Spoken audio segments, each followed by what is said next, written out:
Hello, Yardners. It's Destry. How are you guys today? I am just hanging out in my yard today, and I thought I would bring you along for something that I have been wanting to do for so long, and I have finally decided to sit down and do it.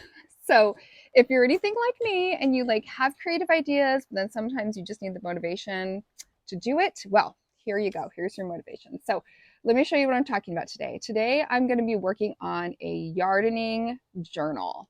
You could call this a planning book, you could call it a journal, you could call it a gardening record, but here it is. So some of you may not know this, but I'm also a watercolor artist.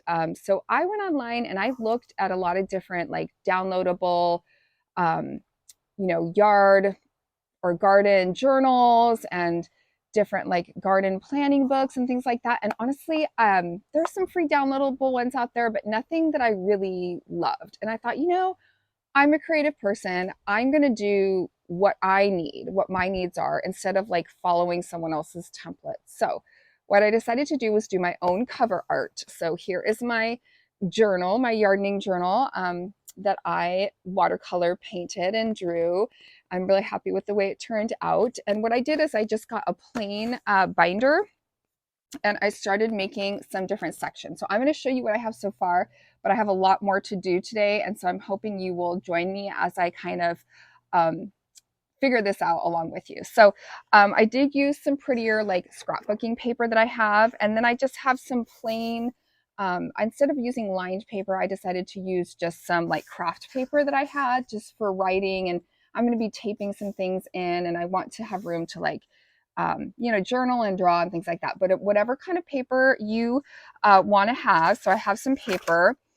Here's another divider page. And then these are just inspirational, different magazine cutouts. I have had a subscription to Magnolia magazine for a couple years, and I recently gifted all my magazines to someone else to enjoy, and just decluttering and kind of getting rid of things. But before I did, I kind of tore out most of the articles about gardening that I actually wanted to keep. So there's one about Floret in here, which if you haven't heard of Floret, I would highly recommend you check them out. There's one about pressing and drying, flowers and leaves, which I'm really interested in. There's one about greenhouses. There's one about arranging flowers. So just some inspirational things. They could be clippings or full articles or whatever. And then the next section I have is actually something I did download from Floret. This is a pinching guide that I had downloaded. And this one is just some information about different flowers, when to harvest them, types of flowers, and ways that to treat, to condition cut flowers before arranging them. What else do I have in here? Just some information that I did kind of download. So one of the things that might be important for you to have in your garden journal is when is your last frost date, things like that. And then I put just some some plastic covers in here just to kind of, so I could put things in. So this is my base setup, okay? So I just wanted to show you that, but let me show you kind of why I need this journal because here's my current situation, okay? I have a box with seeds, with sketches of my garden and plans and random seed packets. Some have the seeds in there, some don't. Some look like this and they're all dirty and gross. Some are, a lot of them are from Johnny Seed Company. Some of them are just from the dollar store. So everything's just kind of jammed in here. And then over here, I have some more things. So I have plant tags from different bulbs that I have purchased. Different, plant tags from different things that I don't want to lose. So I just recently planted 3 of these Anna's Magic Ball arborvitae in my front yard. Well, I just planted these, so I want to keep this information.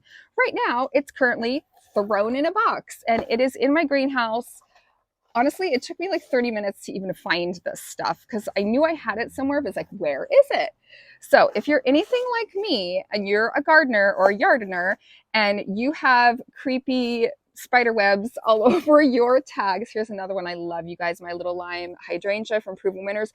I want to make sure that I'm keeping a record of these things so that if something doesn't do well, or if I like have questions about fertilizing later or something like this. This is cool. My kids and I actually got some praying mantis eggs this spring and released them into my yard. So that's information about that. So I don't know if I need to keep that, but I just need to go through this stuff. Here's another proven winners for Miss Molly butterfly bush. I planted that actually across the street in the garden bed that I am calling my pollinators garden bed by our mailbox, which was like this vacant lot basically that I took over and I'm starting to beautify. So anyway, you get the idea. There's just a bunch of stuff in here.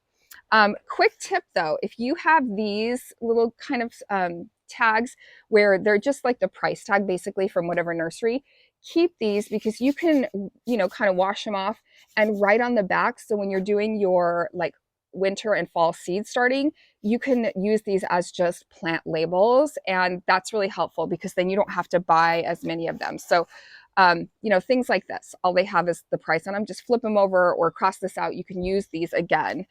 But some of this stuff, I want to be sure to like have it clean and in like a nicer place. So what I have as far as supplies, I did grab a pair of scissors.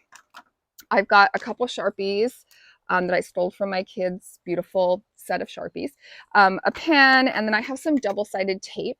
I also am realizing I think I'm going to go get like a paper towel with some cleaner or something because some of these tags are kind of, they've been sitting in the greenhouse. Let's just put it that way. They could use a little cleaning.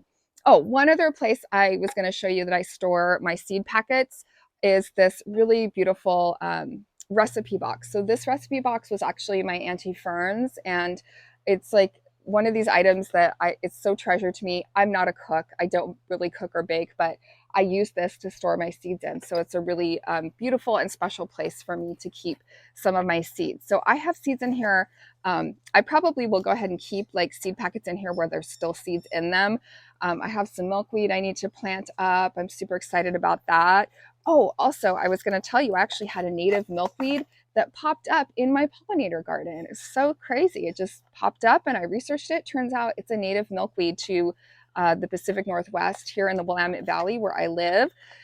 Anyway, so I do store my seeds in here. So if you ever come across one of these little recipe boxes or any kind of cute box like at an antique shop or a yard sale or something this summer, snag it because if it's the right width, it can be really nice to store your seeds in. So I wanted to show you that little tip also.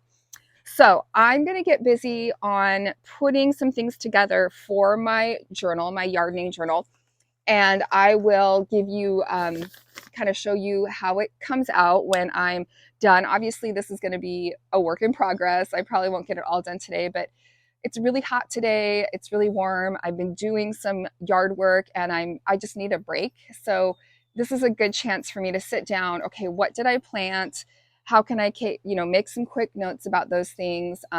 Maybe put in some of my tags and things like that. So if you're anything like me, get yourself a binder, get in your box of randomness and get yourself organized. I'm super excited to start this and to have some accountability and a place to organize my thoughts when it comes to planting my garden, which is something I'm really passionate about. So I am going to get going on this and I'll show you how it turns out.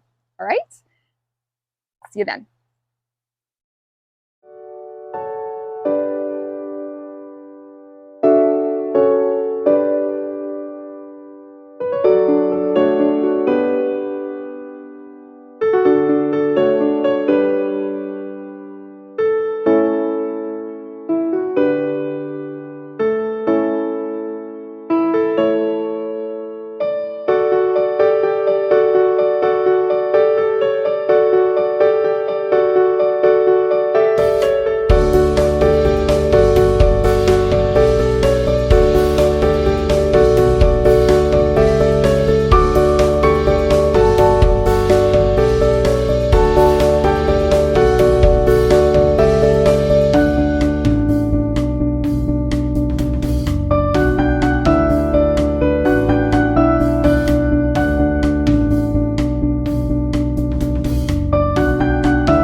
guys, I'm back. I've been sitting here for about 30 minutes, maybe not quite that long, just because I know this process is going to take me a while and it's not something I want to rush. I want to take my time and enjoy it. So for the sake of the video, I wanted to just show you a little bit of what I got done. So what I decided to do was to make some different pages.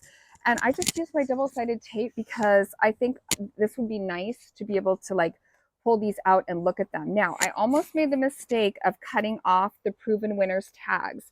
So I want to show you that if it is a proven winners tag, it actually has a QR code on there where I can scan that and learn more about the plant. So if I'm struggling, if it has some kind of fungal disease or some sort of bug pressure, or if something's going on, or I just want to learn more about what I've got actually in my garden, I can scan the QR code. So just a word to the wise, not all tags have that. So what I did is I made my different, parts of my garden. So I've got my cut flower garden page. This is a page just for my shade garden. Now, some of the tags, if they didn't have that, I did sort of trim them up just to make them fit a little bit better. And I did wipe everything down because it was a gross mess. I've got a page for my potted plants. And I've got my cat's garden page, which I need to add more to. And I started one for my fountain garden. So these are all different areas of my yard, and it helps me, and hopefully it will, be a good advice for you too. I sat down at one point and just kind of drew out my backyard. This is just one of the drawings, and really sort of identified like the different zones in my yard and what I was calling those gardens. That way I could identify like, oh, that plant is in my cat's garden, or that plant is in my fountain garden. And basically it's just the area of my yard that's near the fountain, or near the cat sculpture or whatever. But it kind of helps me, and it kind of like motivates me to be like, well, today I'm going to work in my cut flower garden, or I'm going to work in my vegetable garden, which actually I do have all those zones in my yard. So anyway, I've got a page for that. And again, I've just used the double-sided tape. And then back here, I think these are going to be really handy, these plastic covers. So especially some of the bigger tags, what's nice about it is I can see both sides, and these are the proven winners ones. Ooh, I taped that one down, but I could probably open this up this way. But like, these are my seed packets that I sowed this winter. Milo's joining the party. So look at this though. I can look at the front and the back, and I can read the information. I know there was a couple of these seeds that were not the best for me in my zone. So that means I can easily, when I'm doing my seed ordering next year, I can say, okay, that one was a dud. That didn't work for me. Ooh, this one I really liked. I'm going to try that one again in some other colors or whatever. And I just have it all in one place. And so I'm feeling really good about the start of my Yardening journal. And again, it's going to be definitely a work in progress. If I have any advice to you, if you're a new gardener, it's like, don't get to this point where I'm at. Start it right away. And you don't need expensive supplies, okay? All you need is a little binder, some paper, some fun markers, maybe some stickers or something, and just have fun and be creative with it. I'm really excited. I also found within my little, I was going to give you this tip too, within my little packets of seeds, I found these, which these could be really handy if I have anything this year that I want to collect seeds from my yard and store them in. So I'm going to hang on to these. I told you my trick about the old tags, how you can reuse those. And then there's one other thing, if I can find it, I was going to share with you. Sometimes seeds will come what's called pelleted, and they come in these little vials. Let's see if I can find one. Yeah. So here's one from Johnny Seeds, and it actually, they're a great seed company, and oh, this is not one. But anyway, sometimes they come in like these little plastic vials, and I'm going to keep the vials. Oh, here they are. I'm going to keep these as well. So these would be really good for like seed storage for collecting this year. So anything like this you have, like, I don't know, old film canisters or baby food jars or anything small like that, little containers, like hang on to them, because if you do collect seed, it would be a great place to store them where they won't get, moisture on them, and you could keep them nice and dry and try planting them next year. I actually tried that with a few things this last year, And some of them worked beautifully and some of them didn't really work, but it was a fun experiment anyway.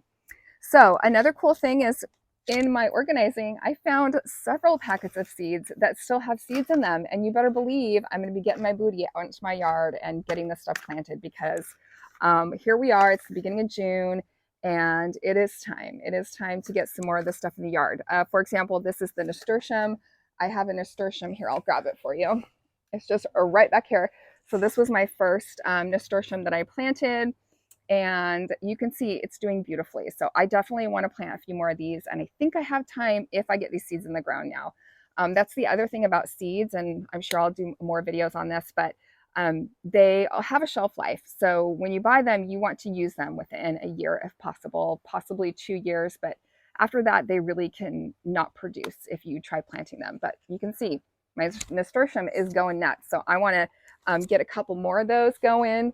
And because I got myself organized, I found my seeds. Imagine that.